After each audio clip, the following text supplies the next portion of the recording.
Hello everyone, this is Anshika and today we are going to cover our 12th class first chapter's topic is solid state.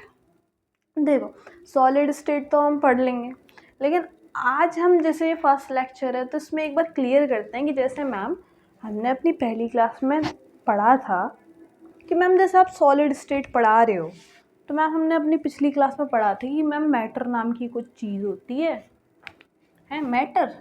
मैंने कहा अच्छा ma'am matter नाम की कोई चीज़ होती है। मैटर के 3 पार्ट सुने थे मैम हमने, solid, liquid and gas. Ma'am यही वाला सॉलिड स्टेट पढ़ा रही हो? मैंने कहा हाँ तुमने सही पढ़ा था कि मैटर के 3 टाइप होते हैं, solid, liquid and gas. And आज इसी सॉलिड को हम फैला के पढ़ाएंगे, थोड़ा इससे ही ज़्यादा एलोबरेट करेंगे क्योंकि अब हम आ गए हैं बड़ी क्लास में।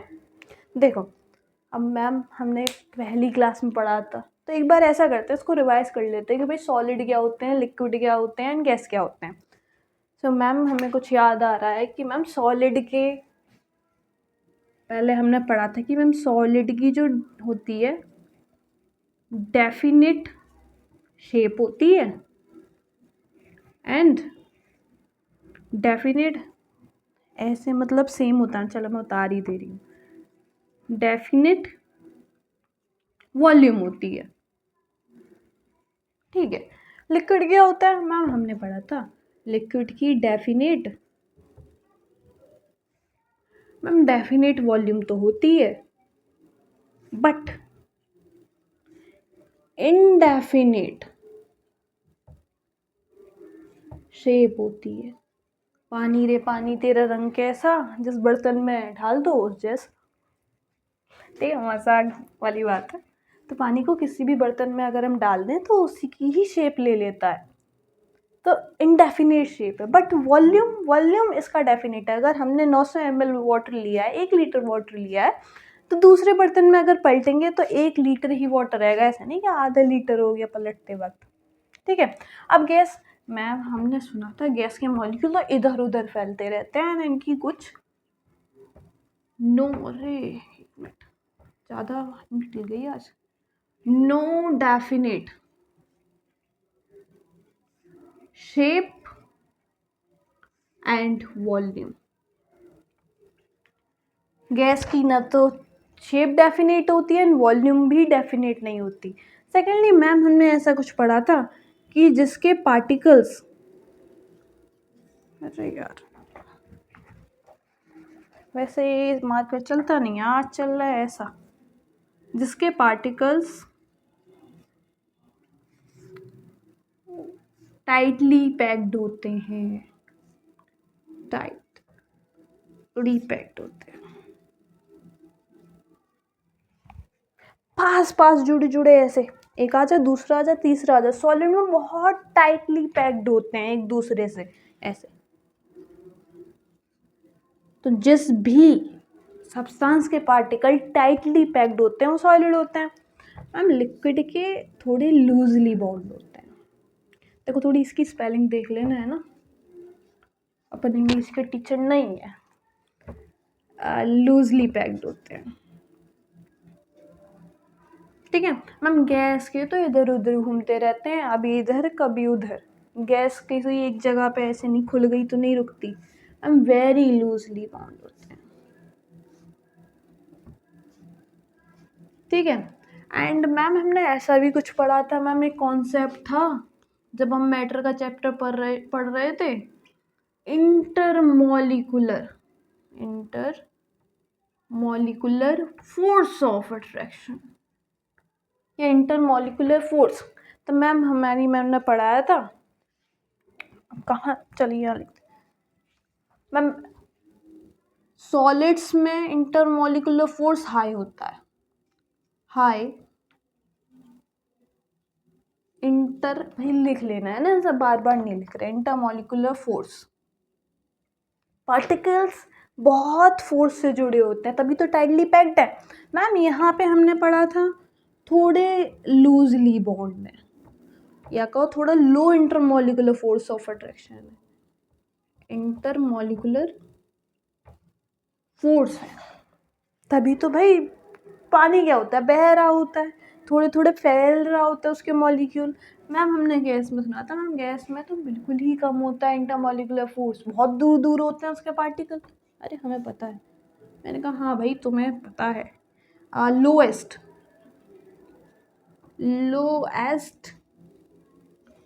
इंटरमॉलिक्यूलर फोर्स ऑफ अट्रैक्शन कह लो या इंटरमॉलिक्यूलर फोर्स। तो मैम ये कुछ हमने सॉलिड लिक्विड गैस के बारे में पढ़ा था, है ना। तो आज हम इसी में हम आगे चलेंगे कि भाई सॉलिड लिक्विड गैस तो हमने पढ़ लिया, अब सॉलिड स्टेट क्या है स्पेसिफिकली। तब तो मैम अब इसे रफ कर दे रही हूँ, है ना। तब तो मैम हमने थोड़ा कम कम पढ़ा था, अब हम सिर्फ सॉलिड के बारे में पढ़ेंगे, तो अब हम ज़्यादा पढ़ेंगे। ठीक है, तो भाई सॉलिड होता क्या है। You have 5 seconds, right it down on your notes book. What is solid. Solid state पढ़ रहे हैं, सॉलिड की देखो प्रॉपर्टी तो देख ली हमने, टाइटली पैक्ड होगा, इंटरमॉलिक्यूलर फोर्स ऑफ अट्रैक्शन उसमें ज़्यादा होगा, शेप एंड वॉल्यूम डेफिनेट होगी। बट भाई सॉलिड होता क्या है। चलो अभी जो हमने पढ़ा ना उसकी प्रॉपर्टी से ही निकालते हैं सॉलिड क्या होता है। तो मैम सॉलिड अ सब्सटेंस, कोई भी ऐसा सब्सटेंस जिसकी जो कि अपना मतलब साइज एंड शेप मेंटेन रखे। लिख दो, a substance that retains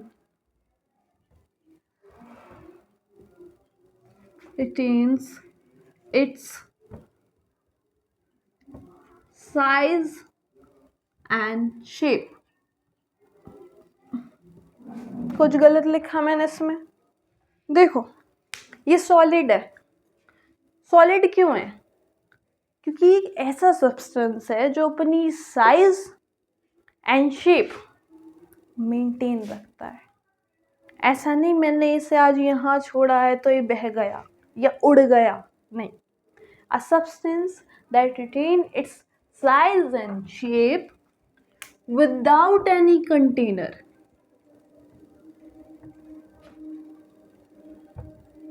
ठीक है, तो ये सॉलिड होते हैं। अगर आपसे कोई ऐसे ही पूछ ले कि भाई तुम बड़े साइंस पढ़ते हो तो सॉलिड बताओ, तो सॉलिड सिंपली बता दो कि ऐसा कोई सब्सटेंस जिसका ma'am size and shape maintain रहता है, रिटेन करके रखता है जो सब्सटेंस, वो सॉलिड होता है। मैंने कहा ठीक है सॉलिड होता है। अच्छा जरा मुझे एक चीज़ बताओ, साइज एंड शेप में क्या डिफरेंस होती है। देखो मेरे को तो कन्फ्यूज़न होती थी कि भाई साइज एंड शेप क्या डिफरेंट होता है। हिंदी में कहते हैं इसे आकार है नाकृति।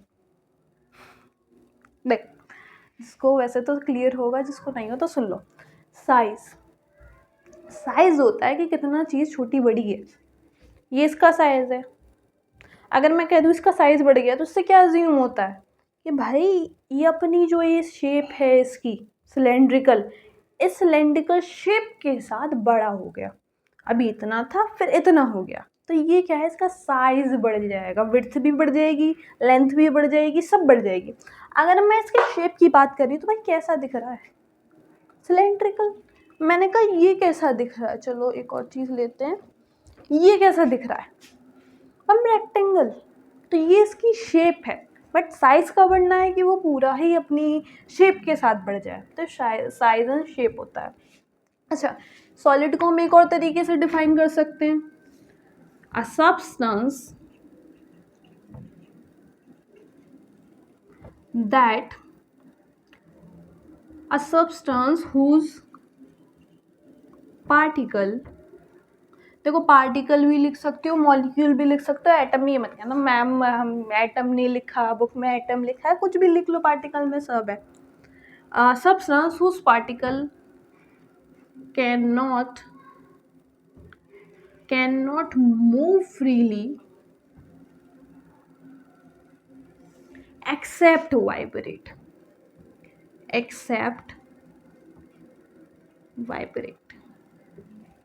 देखो क्या लिखा मैम, सही तो लिखा है।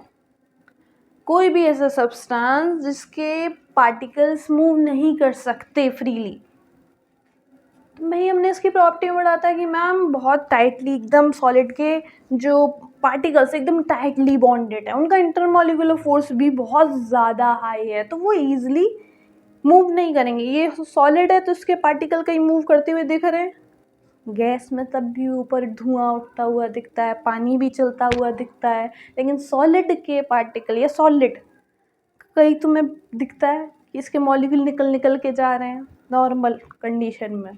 ऐसा मत पहुंचाना कहीं और पहुंचेंगे, हम झड़ रहा है, कोरोजन हो रहा है, सॉलिड बह रहा है, नहीं। ठीक है, अब मैंने क्या लिखा, एक्सेप्ट वाइब्रेट। देखो वाइब्रेट, कोई भी सॉलिड का पार्टिकल, ये सही बात है कि अपनी जगह से मूव नहीं करेगा, लेकिन हर एक सॉलिड का पार्टिकल अपनी ही जगह पर पर्टिकुलर फ्रिक्वेंसीज पे मूव करता है, वाइब्रेट करता है अपनी ही जगह पर। जो थोड़ी सी उसके पास स्पेस है ना, उस स्पेस में अगर हम जैसे गाना बजता तो हम एकदम वाइब्रेट हो जाते हैं। ऐसे ही सेम जब कोई फ्रिक्वेंसी, पर्टिकुलर फ्रिक्वेंसी सॉलिड को दी जाती है, तब उसके पार्टिकल भले ही फ्रीली मूव नहीं करेंगे, बट अपनी जगह पर ऐसे करके वाइब्रेट करते हैं।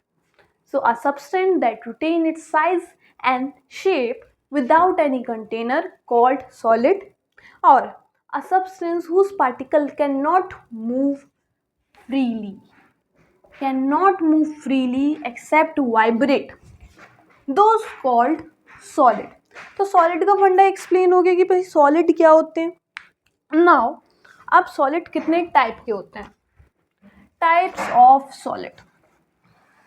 देखो मैम तब तो हमने सिर्फ सॉलिड लिक्विड गैस पढ़ लिया था, आज हम थोड़ा सॉलिड के अंदर घुसेंगे, समझेंगे कि भाई सॉलिड क्या होते हैं, तो उसके टाइप्स भी देखेंगे। सॉलिड मेनली मेनली जो सॉलिड होते हैं दो टाइप के होते हैं। भाई इसके लिए ना पूरा पेज ले लेना, आज इसकी पूरी हम बायोडेटा निकाल देंगे। तो अमॉर्फस सॉलिड, अरे मैम कुछ तो याद आ रहा है, हमें से देख के बस याद ही आ रहा है, लेकिन amorphous solid and the most famous, अरे वो तो अभी आपको देख के मालूम चलेगा है कि नहीं, क्रिस्टलाइन सॉलिड। अमॉर्फस सॉलिड की हम बाद में बात करते हैं, लेकिन अभी क्रिस्टलाइन सॉलिड देख लेते हैं। जो क्रिस्टलाइन सॉलिड है वो भी आपके पार्ट्स में डिवाइड होता है, ये भी फर्दर 4 पार्ट्स में डिवाइड होता है। कोवेलेंट सॉलिड,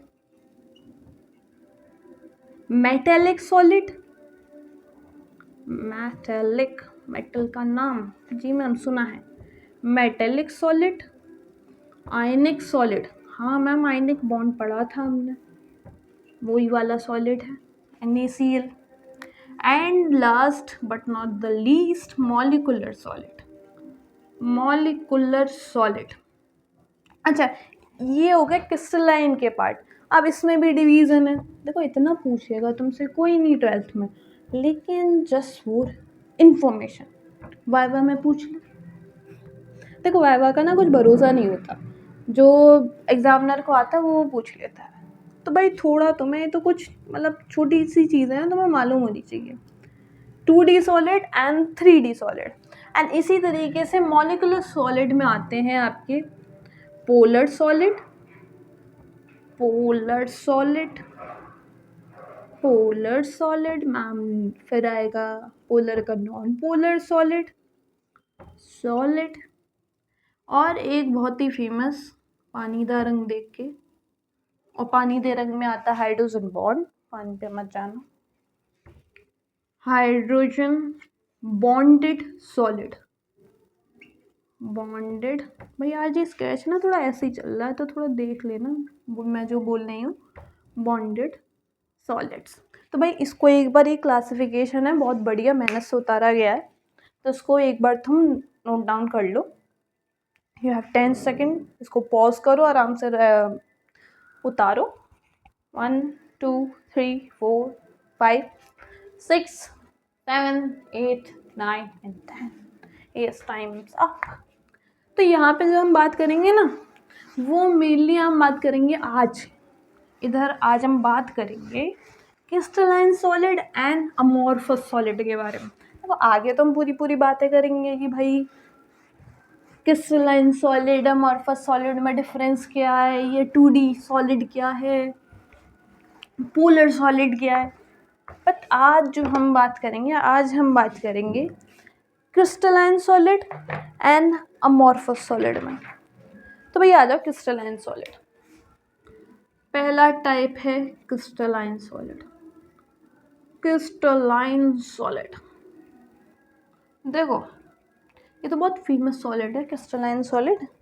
हम सॉलिड में कहते हैं कि भाई पार्टिकल्स, देखो दो टाइप की चीज़ हैं, ये हमें पता है। सॉलिड में जो पार्टिकल्स हैं टाइटली बॉन्डेड हैं, पास पास हैं, मतलब बहते नहीं हैं, झड़ झड़ के नहीं जा सकते। तो क्रिस्टलाइन सॉलिड जिसमें जो पार्टिकल्स हैं, particle, again I am writing particle, ions, atom और मॉलिक्यूल, कुछ भी लिख सकते हो, बाद में कोई नहीं कहेगा मुझसे मैम मॉलिक्यूल क्यों नहीं लिखा। तो क्रिस्टलाइन सॉलिड जिसमें पार्टिकल्स एक पर्टिकुलर फॉर्मेट में अरेंज्ड रहते हैं, फॉर्मेट और पैटर्न में अरेंज्ड रहते हैं, अरेंज्ड होते हैं। मैम पर्टिकुलर फॉर्मेट पैटर्न से क्या मतलब क्या कहना चाह रही हैं आप? मैंने कहा देखो, अगर किसी का पैटर्न किसी सॉलिड में, ये एटम मान लो इस तरीके से अरेंज्ड है, तो पूरे सॉलिड में, अरे ये वाली डिज़ाइन तो तुमने उस पे आजकल ब्लैंकेट में बन के आती है, बेंजीन की डिज़ाइन, इससे तुम ध्यान रख लेना भाई। सॉलिड में तुम्हारी पूरे एक ब्लैंकेट पे सेम ही डिज़ाइन होती है, ऐसा नहीं कि बेंजीन बनी है तो वहाँ क्रिस्टॉल बन जाएगा या कुछ और बन जाएगा, है ना। तो अगर, तो ये बहुत बेसिक है, आगे कहते हैं ना कि जिनकी डेफिनेट ज्योमेट्री होती है वो क्रिस्टलाइन सॉलिड होता है। ज्योमेट्री में भी आगे बहुत सारी चीज़ें होती है, ऑक्टाहेड्रल शेप होती है, टेट्राहेड्रल शेप होती है, लेकिन अभी हम उसकी बात नहीं करेंगे, वो थोड़ा मतलब BSc लेवल पर जाता है बात, है ना। तो अभी हम उसकी बात यहाँ नहीं करेंगे। जस्ट हम एक एग्जाम्पल ले रहे हैं कि अगर मान लो ये शेप है किसी भी सॉलिड के किसी भी यूनिट की, ये स्ट्रक्चर शो हो रही है, तो एंटायर सॉलिड में, पूरे ही सॉलिड में यही फॉर्मेट फॉलो हो रहा होगा। ऐसा नहीं यहाँ तो मैम बेंजीन बन रही है, अरे अब तो बेंजीन भी नहीं बन रही, यहाँ तो भाई बेंजीन बन रही है, अरे मतलब बेंजीन नहीं बन रही है, अब स्ट्रक्चर बता रहे हैं क्योंकि ऐसा स्ट्रक्चर ना बेंजीन का होता है, मतलब ये शेप बन रही है, यहाँ भी ये शेप बन गई, ठीक है कोई दिक्कत नहीं है, यहाँ मैम ये बन गया, यहाँ मैम ये बन गया। तो अगर ऐसा different pattern, different shape follow हो जाएंगी, डिफरेंट पैटर्न में जो एटम्स हैं, ये जो है ना छोटे छोटे छोटे मैंने डॉट्स बनाए, ऐसे एटम अरेंज हो जाएंगे, तो वो क्रिस्टलाइन सॉलिड नहीं होगा। क्रिस्टलाइन सॉलिड होने के लिए है कि जो उसके पार्टिकल हैं एक पर्टिकुलर फॉर्मेट में अरेंज हो। ये फॉर्मेट अगर किसी यूनिट में सॉलिड के है तो पूरे सॉलिड में ही वो फॉर्मेट रिपीट होगा। तो कुछ को मिटा दे रहे हैं, तुम उतार लोगे, फिर कहोगे मैम अंशिका मैम ने उतरवा दिया, कैसा पढ़ा रही हैं। ठीक है, पहली चीज़ हो गई पर्टिकुलर फॉर्मेट पैटर्न अरेंज होगा। सेकंड हो गया it follow long range order, long range order.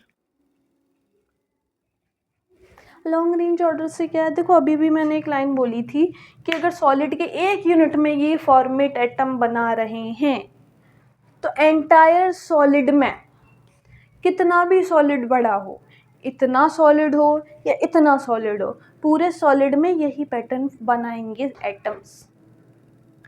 तो लॉन्ग रेंज ऑर्डर क्या है, मतलब बहुत लंबी दूरी तक, लॉन्ग रेंज तक, वाईफाई का लॉन्ग रेंज पूछते हो ना मैं कहाँ तक चलेगा, इस कमरे से उस कमरे तक चल जाएगा नहीं चल जाएगा, कितनी दूरी तक। तो ऐसे ही तो long range order crystalline solid में चूंकि एक ही पैटर्न पूरे एंटायर सॉलिड में रिपीट होता है, इसी वजह से जो क्रिस्टलाइन सॉलिड है वो लॉन्ग रेंज ऑर्डर फॉलो करते हैं, दूर तक एक ही सेम पैटर्न फॉलो करते हैं। तो ये होता है आपका क्रिस्टलाइन सॉलिड। और सिंपली आप याद रख सकते हैं कोई भी पार्टिकल कोई भी सॉलिड सॉलिड होना चाहिए पहली चीज़। दूसरा, उसके पार्टिकल एक पर्टिकुलर फॉर्मेट बनाने चाहिए। एक एग्जांपल दूं,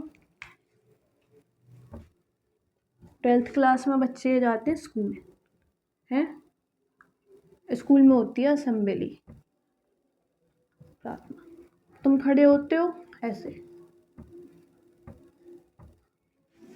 खड़े होते हो प्रार्थना करते हो, तो भाई एक लाइन, दो लाइन, तीन लाइन, ऐसा तो नहीं है ये लाइन बन के यहाँ ऐसे पीछे जा रही है, ऐसे लाइन बनेगी एक पर्टिकुलर, मतलब तुम लोग एक पर्टिकुलर फॉर्मेट में खड़े हो।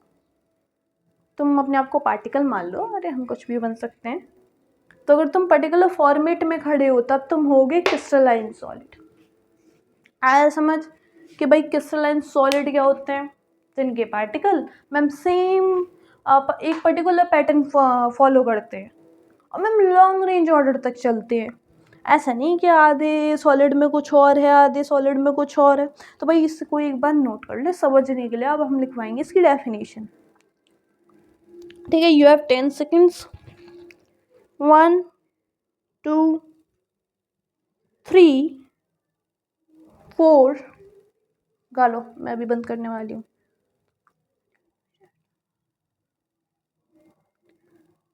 चलो टाइम्स अप। अब हम लिखेंगे इसकी डेफिनेशन। हे भगवान, प्रभु परमात्मा, अभी मैम क्रिस्टलाइन सॉलिड लाएंगी? नहीं, आज नहीं है मेरे पास। तो क्रिस्टलाइन सॉलिड, सॉलिड्स whose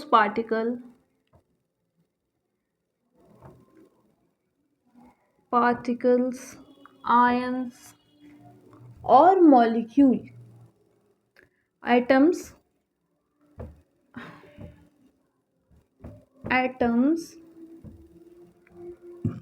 और molecule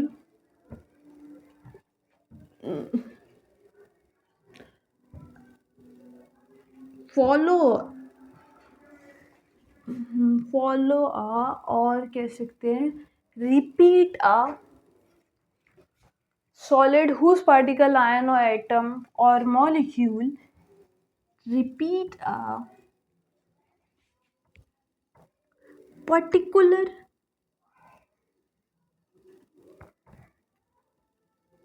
format or pattern throughout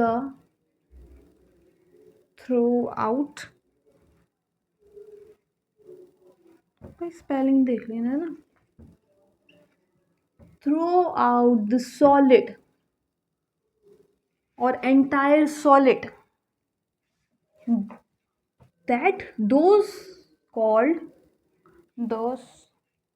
solids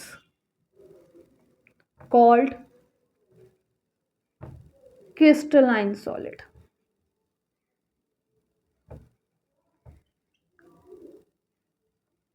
Right, and this particular pattern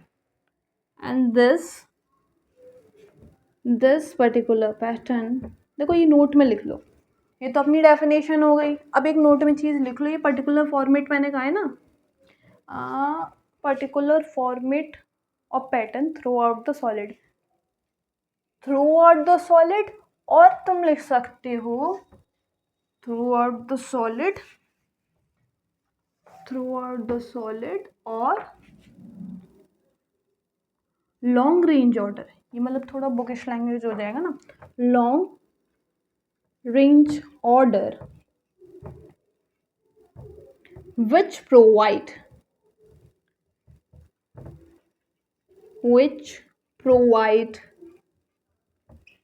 it a uniform pattern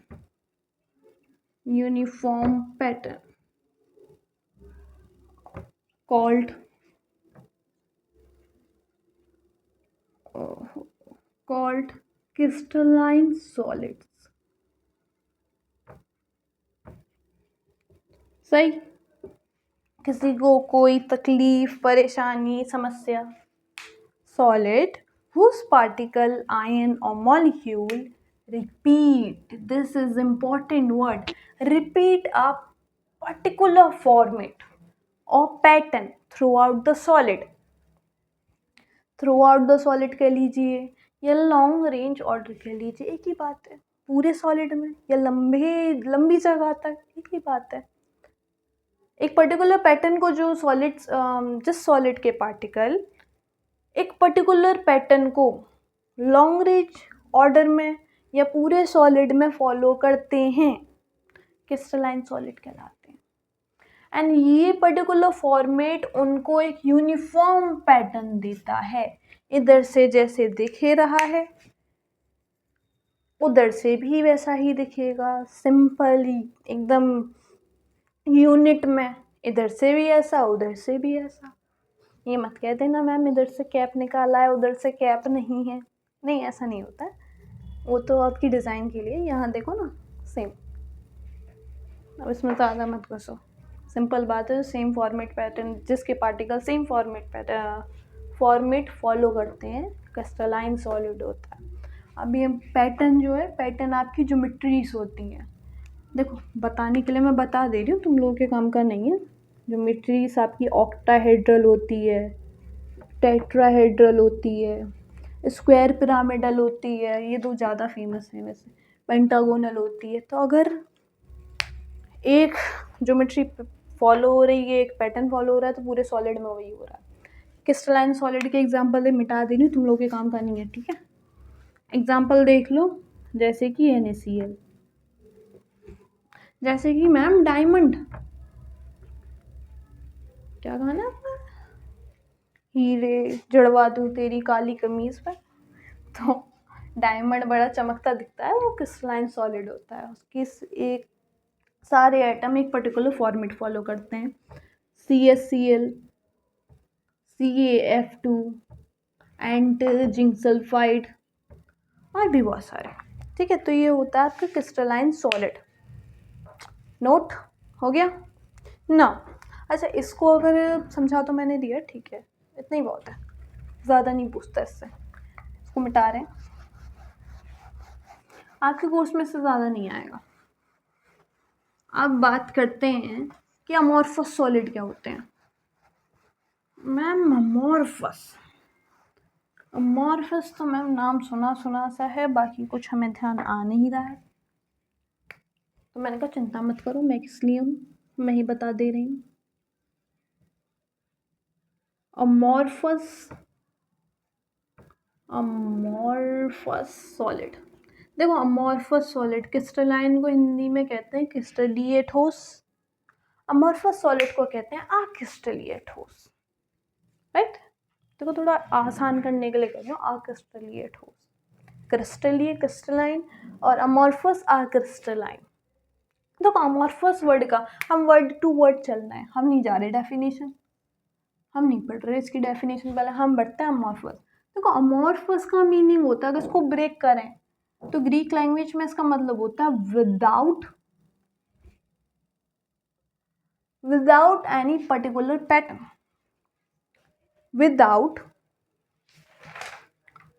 without form.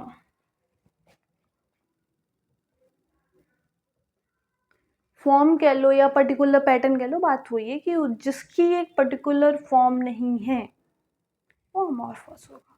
अब पर्टिकुलर फॉर्म कैसे नहीं है मैम? ऐसे देखो, यहाँ तो हमने, अब कहीं बेंजीन बन रही है, कहीं कोई और शेप बन रही है, कहीं ये बनना है,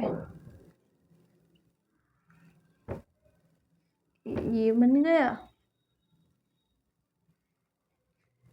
कहीं तुम्हें सेम पैटर्न शो हो रहा है ना। एटम है यहाँ पे, तुम सोचो सारे में एटम है, तो सारे में एटम नहीं होते, एटम होते हैं कोने कोने पे, और ये मतलब दिखाने के लिए बता रही है ऐसा पैटर्न है, ये लाइंस में कोई वो नहीं होता, अगर एक्सपेरिमेंटली तुम देखोगे तो लाइंस में एटम नहीं होते। तो यहाँ जहाँ पर एटम एक पर्टिकुलर फॉर्मेट को फॉलो नहीं करते वो नॉन क्रिस्टलाइन या अमॉर्फस सॉलिड होते हैं, क्रिस्टलीय या अमॉर्फस सॉलिड होते हैं। इसमें भी एक चीज़ होती है कि अगर हम इसको भी यूनिट मान लें कि चलो ये पैटर्न तो है, यही पैटर्न सेम टर्म में फॉलो किया जाएगा। इसको मान लो ए है, ये ए है, तो ए ऐसे ऐसे करके भी तो मैम एक यूनिट टाइप में एक पर्टिकुलर फॉर्मेट हो सकता है। इसको कांस्टेंट मान ले तो मैथ वाले बच्चे कांस्टेंट करेंगे। अरे मजाक में मतलब ना, मतलब कहते हैं ना मान लिया जाए मैथ्स में, तो इसको ए माने तो भाई अमॉर्फस में ये काम भी नहीं होता। अभी तुम यहाँ ये पैटर्न देख रहे हो, ये कुछ स्पेस तक, कुछ जगह तक ये सेम पैटर्न फॉलो होगा, ठीक है, same pattern for some space for short distance और आगे जाके जैसे ही तुम थोड़ा आगे चलोगे, मतलब यहाँ ये फॉर्मेट, यहाँ ये फॉर्मेट, यहाँ समझा रही हूँ, सॉलिड बहुत बड़ा हो सकता है, इतना बड़ा मॉलिक्यूल नहीं होता, ठीक है। अब आगे चलते चलते ये फॉर्मेट भी चेंज हो जाएगा, मान लो ऐसे हो। तुम इसको भी यूनिट नहीं मान सकते कि यही सेम, अगर इसको कांस्टेंट मान लें तो यही सेम पूरे सॉलिड में फॉलो होगा, नहीं, डिफरेंट डिफरेंट जगहों पे थोड़ी थोड़ी दूरी पर ये जो फॉर्मेट है चेंज होते रहते हैं, एक पर्टिकुलर फॉर्मेट नहीं रहता। नो पर्टिकुलर फॉर्मेट, चूंकि थोड़ी ही जगह में शॉर्ट डिस्टेंस में एक टाइप का पैटर्न फॉलो होता है, एक ये टाइप का जो पैटर्न है थोड़ी ही जगह पे फॉलो होगा, इसीलिए ये शॉर्ट रेंज ऑर्डर फॉलो करता है। शॉर्ट रेंज ऑर्डर देखो, जो क्रिस्टलाइन देखा था हमने, क्रिस्टलाइन में हमने कहा था कि एक पैटर्न है, सेम पैटर्न है और दूरी तक तय करेगा, लॉन्ग रेंज ऑर्डर होगा। लेकिन अमॉर्फस क्या है, एक तो पहले ही ढंग से अरेंज नहीं है, और दूसरा अगर हमें इसे सेम भी मानना है तो भाई आगे चल के ये फिर शेप चेंज कर, फिर अपनी एटम की अरेंजमेंट चेंज हो रही है, तो थोड़ी ही जगह पर, थोड़ी थोड़ी जगह पर इसकी अरेंजमेंट चेंज होती है, पर्टिकुलर अरेंजमेंट नहीं होता। तो शॉर्ट रेंज ऑर्डर फॉलो करते हैं, इस वजह से अमॉर्फस सॉलिड करेंगे। अच्छा, इसकी डेफिनेशन एक बार अगर हम देख लें कि अमॉर्फस सॉलिड क्या होते हैं, तो ये तो समझ आ गया, कोई इनके पार्टिकल्स की कोई पर्टिकुलर फॉर्मेट नहीं होगी, और इसको भी अगर हम कांस्टेंट मान लें तो आगे चलकर ये थोड़ी ही जगह तक फॉलो होगा, फिर फॉर्मेट चेंज हो जाएगी।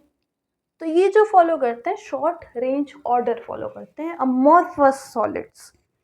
अब इसकी एक बार डेफिनेशन देख लेते हैं, फटाफट रैप अप करते हैं, क्योंकि भाई फिर लंबा हो जाएगा। तो लंबा कैसे देखोगे, हे भगवान। ऐसे ही मौसम रहा, आज बारिश का मौसम है, बहुत अच्छा मौसम है, और आज हमें छुट्टी भी मिली है। तो अमॉर्फस सॉलिड, अमॉर्फस सॉलिड क्या होते हैं? Amorphous solid, any non-crystalline solid, amorphous solid, any non-crystalline solid, any non-crystalline solid, non crystalline, हम नॉन क्रिस्टलाइन से समझ रहे हो ना, एक क्रिस्टलीय था, दूसरा अक्रिस्टलीय था, तो ये अमॉर्फस को हम नॉन क्रिस्टलाइन भी कह लेते हैं, ठीक है। दोस और एनी अमॉर्फस सॉलिड और any non crystalline solid whose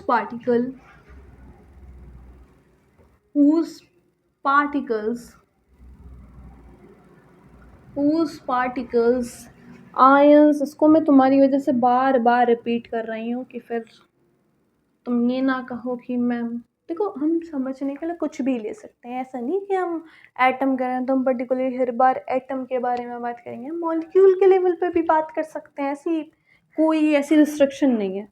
molecule amorphous solid, any non-crystalline solid whose particle, atom or molecule do not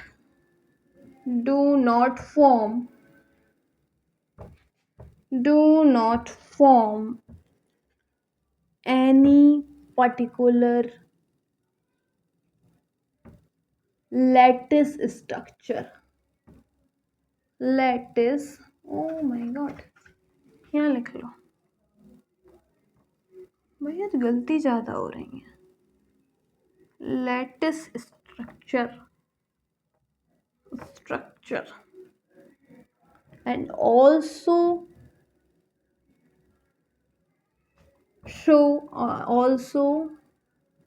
show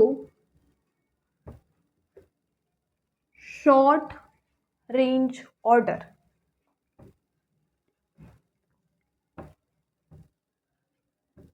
Order of particles called, बस amorphous solid तो लिखा है हमने। Amorphous solid, any non-crystalline solid whose particle, ion, atom और molecule, देखो थोड़ी writing गंदी आ रही है, आप देख लेना, हाथ में थोड़ा दर्द है। whose particle, ion, atom, molecule do not form any particular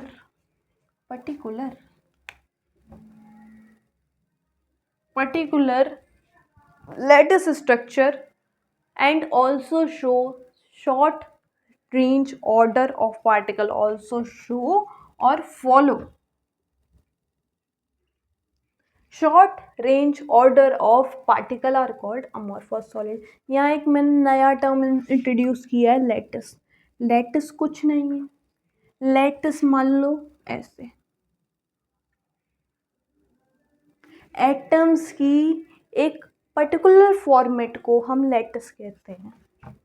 like ये लैटिस मतलब हम कहीं कहीं हिंदी में बात करेंगे तो जाल भी बात करते हैं, एक तरीके का जाल। वो हिंदी में इतना मत चाहो, जब हिंदी में समझाएंगे तो हिंदी में बता देंगे। तो लैटिस कुछ नहीं है, एटम्स की particular arrangement of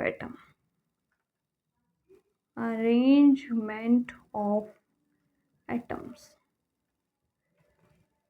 lattice atoms की पर्टिकुलर अरेंजमेंट और कुछ भी नहीं है, तो इस वर्ड से ज़्यादा घबराना मत। हाँ, अब इसके एग्जाम्पल देख लेते हैं कि मैम अमॉर्फस सॉलिड होते कौन कौन से। नमक तो हमने सुन लिया, क्रिस्टलाइन होता है, डायमंड सुन लिया। तो भाई ये आता है तुम्हारा बहुत ही प्रिय ग्लास, शीशा क्रिस्टलाइन नहीं होता, इसलिए अभी तुम देखोगे कि बहुत सारे ऐसे विंडोज़ के मिरर चल रहे हैं जिनको पलट दो या जिनमें थोड़ा चेंजेस कर देते हैं तो खुद ही अपना वो चेंज कर लेते हैं, मतलब वो एकदम अंधेरा सा कर देते हैं या कुछ उनमें अलग फीचर होते हैं। तो क्या होता है, वो क्रिस्टलाइन सॉलिड नहीं होते। ग्लास क्रिस्टलाइन सॉलिड नहीं, ग्लास अमॉर्फस है। आपकी आ गई इसमें रबर, आपकी आ गई इसमें ग्लू, गोंद जिसे कहते हो। तुम कहोगे मैम वो सॉलिड है, अरे भाई वो सॉलिड ही है, वो एकदम लिक्विड नहीं होता, वो थोड़ा अमॉर्फस सॉलिड होता है। Amorphous solid, glue and gel. देखो अभी तुम्हें डाउट हो रहा होगा ना, जेल कैसे सॉलिड है, तो इनकी भी ना मतलब बीच वाली स्टेजेस होती हैं, तो उसको तो हम आगे पढ़ेंगे। लेकिन अभी थोड़ा अगर हम ध्यान दें तो अमॉर्फस सॉलिड में आता है ग्लास, रबर, ग्लू और भी बहुत सारे एग्जांपल्स हैं। उसको हम जब आगे अपना अदर वीडियो बनाएंगे तो उसमें हम डिस्कस करेंगे, उसको भी हम एलोबरेट करेंगे पूरा। So thank you very much, this is something about amorphous solid. So मिलते हैं अपने नेक्स्ट वीडियो में।